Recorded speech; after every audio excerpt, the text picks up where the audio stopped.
بسم الله الرحمن الرحيم، والصلاة والسلام على سيدنا محمد وآله وأصحابه أجمعين. النهاردة يا جماعة عملنا شوية مقبلات. المقبلات دي عبارة عن ايه؟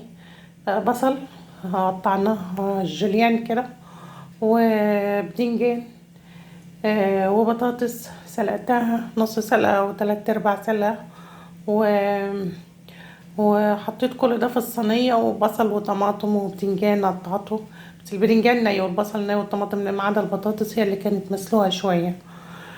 ده حاجات مقبلات يا جماعة وحلوة وتفتح النفس. تتحط جنب أي كفتة، تتحط جنب بانيه، تتحط جنب فراخ مشوية، آه، وتتاكل بالهنا والشفا. يعني حاجة حلوة وخفيفة وتفتح النفس. طبعا واحنا بنحطها في الصينية بنحط لها شوية زيت، نرش عليها شوية زيت مش كتير، يعني حاجات بسيطة كده، ورشة ملح ورشة فلفل اسود وكمون، والتوابل بقى اللي الواحد يحبها يعني. انا بصراحة ما حطيتش غير ملح وفلفل اسود وزيت وبس، عشان آه، احنا ما عندناش حد بيحب التوابل كتير يعني.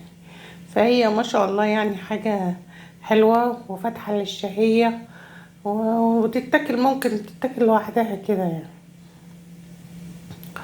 آه، بألف هنا وشفا. وما تنسوش تعملوا لايك وشير للفيديو، وتفعلوا زر الجرس، واكون شاكرة لكم. والسلام عليكم في فيديو قادم ان شاء الله. السلام عليكم ورحمة الله وبركاته.